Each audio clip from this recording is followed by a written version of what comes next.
Video is going to talk about paraphrasing. Paraphrasing is an essential skill that you're going to need to develop this semester and throughout your college career. So hopefully this video will clear up some misperceptions about it and give you some hints and tips for how to do it effectively. So let's get started. Let's start by talking about what is paraphrasing. Paraphrasing is putting ideas into your own words. You can think of it almost as a translation.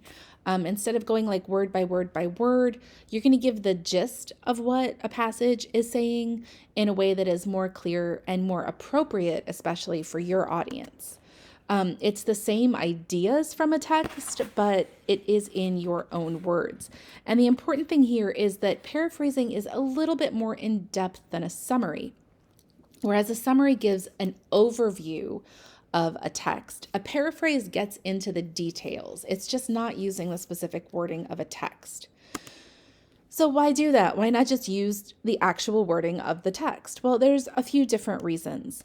The biggest reason we paraphrase is when the idea is important, but the wording is either not important or worse, the wording actually makes it ineffective.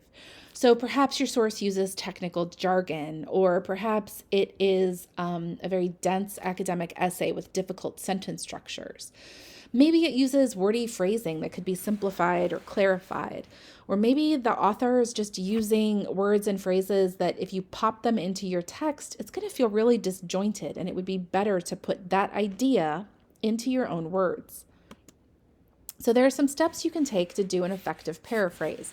And I want to be really clear. Paraphrasing is a little bit more difficult than summarizing or even quoting. With summarizing, you just need to hit the big picture. And with quoting, you just take the thing and put it in exactly the way it was.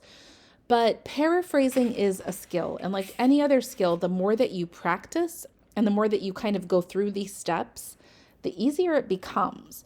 So we're going to be doing a lot of exercises this semester where I ask you to paraphrase passages or parts of sources. And that's because the more you do it, the more it just becomes part of your writing repertoire. So the first thing is you have to completely understand the source information. One of the biggest mistakes I routinely see in student papers is they pull a really difficult piece of the text out in a quotation. And it's clear that the student themselves don't really understand what that text is saying or what the quote is saying. So to paraphrase, you really do have to understand the source. You have to make sure you understand what it's saying, not the kind of closest cliche to what it might say, so that you can translate it for your reader. The best way to write a paraphrase is to write a paraphrase without looking at the original text. So really take some notes, annotate, engage with the text, and then don't look at it. Writing a paraphrase while you're looking at the text is a little bit like trying to think of one song while another song is playing on the radio. It's really hard to not lift phrasing and wording from that original text if you're looking at it. So once you have your paraphrase written, then you go back and check the paraphrase against the original. And you want to make sure that you're not lifting organization, you're not lifting the exact wording, and that you have all the information that you need. And then the other thing with paraphrasing is you have to be sure to cite. This is another big mistake that students make, is that they do a lot of research. They've really invested in the project and the research project they're doing. And then they start pulling ideas from their research and paraphrasing them in their research essay, but they're not actually citing the paraphrases. So we can't see where those awesome ideas are from.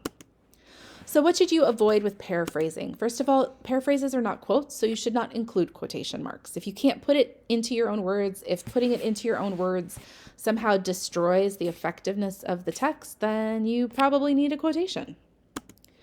You cannot replicate sentence structure. So a paraphrase is not taking a sentence and just changing a word or two to a synonym. That doesn't work for a paraphrase. You as a student writer and as a writer know that it can be really hard coming up with the way you want to say something. So the sentence structure of the original text is part of that writer's ownership. You also don't want to replicate the organization of the source. If you're just going point by point and providing like synonyms or providing translations, again, you're not really putting it into your own words effectively. So it's really important that you're doing more than just changing a word or two and calling it a paraphrase. Some best practices always begin with a signal phrase. It's always good to start with a signal phrase. We have an entire textbook filled with templates that can help you introduce what they say. But with paraphrasing, it is so important that you start with a signal phrase because the paraphrase is your own words. If you don't start with a signal phrase, your reader has no idea where the paraphrase begins. The other thing that you're going to want to do with a paraphrase is end with a citation. You want to make that same kind of sandwich that you make with quotation marks, but you're going to do it with a paraphrase because, again, you want that visual indication of where your source's idea begins and ends, and then where your ideas begin and end. It's always important to give context through your signal phrase and through your analysis when appropriate, and then, again, use your own words in a paraphrase. You shouldn't be lifting quotes. So let's take a look at an example of this. So here is our original source. Students frequently overuse direct quotations in taking notes, and as a result, they overuse quotations in the final research paper. Probably only about 10% of your final manuscript should appear as directly quoted matter. Therefore, you should strive to limit the amount of exact transcribing of source material while taking notes. So let's think about this source for a second. It has some great information. If you were writing a paper about how to use research or how students should use research and sources in a paper, this could be a really great source. But this source has a few problems that make it maybe not the best choice for quotation. And one of those big problems is the word your. If you, the writer, are writing your own research essay in third person, and suddenly you use a quotation that's using the word you or your as though you're shifting to address your own reader, it's going to feel really disjointed. For instance, if your essay is saying students should use citations, and then you pull this quote in, and it says, quote, 10% of your manuscript should appear directly. You have two different references. So the exact wording of this quote actually makes it kind of confusing for your reader. So if you were going to do a summary of this quote, you would take just the big ideas. Students should take just a few notes and direct quotation from sources to help minimize the amount of quoted material in a research paper. That's the big picture, right? That's the main claim it's making.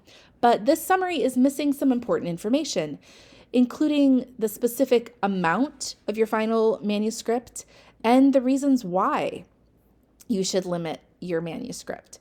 So that's a good reason why a summary here might not be quite enough to convey everything that this passage is saying. In that case, you really need a paraphrase. So an adequate paraphrase here is going to kind of translate the source material for your reader so that you can integrate it grammatically, clearly, and effectively. So here's a good example of a paraphrase. In research papers, students often quote excessively, failing to keep quoted material down to a desirable level. Since the problem usually originates during note-taking, it's essential to minimize the material recorded verbatim. So what you're going to notice here is it's the same information as the original, but it sounds very different, right? It's actually changing the organization of the presentation. It's gotten rid of this you statement that we had before, and instead it replaces with students should do this, and it puts it in that third person. It gives the recommendation. It doesn't necessarily give an exact 10%, but it talks about minimizing the material quoted verbatim. So what you have here is you're not losing any of the information, but the paraphrase now sounds like the writer instead of like the source, and it's a much clearer way to kind of integrate the information. If you would have just quoted it, it's almost like too much to put in the paper. It's like it goes into too many details. So let's take a look at that same source, but a plagiarized version of a student's attempt to paraphrase. So as you can see here, this plagiarized version is using pretty much the exact same organization, sentence structure, and format of the original. They've put a couple of the different words and changed those and put them in their own words, but for the most part, the second paraphrase here, it really looks almost exactly the same as the original. It's only taken out a couple of words or changed a couple things here or there. So this second attempt at paraphrasing is not enough of your own writing. But another really big issue with this paraphrase is that there is no citation. So if you look back at the one that we just did, the paraphrase here tells us who the author is. It gives us that source citation at the end. But in the paraphrased version, there is no citation. There is no introduction of the author. We have no idea where this information is coming from. So paraphrasing can be a really effective way to take the information that you've learned and mastered about the conversations and the sources that you're working with in your research and putting them into your own words so that you can integrate them effectively for your reader. It's a little bit challenging because you do have to do a bit more work to make sure that you're not plagiarizing and to represent the original text responsibly. But when you do the work of paraphrasing, you end up with a more effective text that shows your mastery of the subject. And the more you paraphrase, the easier it gets. So if you have any questions about this, please feel free to reach out. We're going to keep practicing paraphrasing all semester, and it's something that you're going to be getting better and better and better at. If you have any questions, let me know.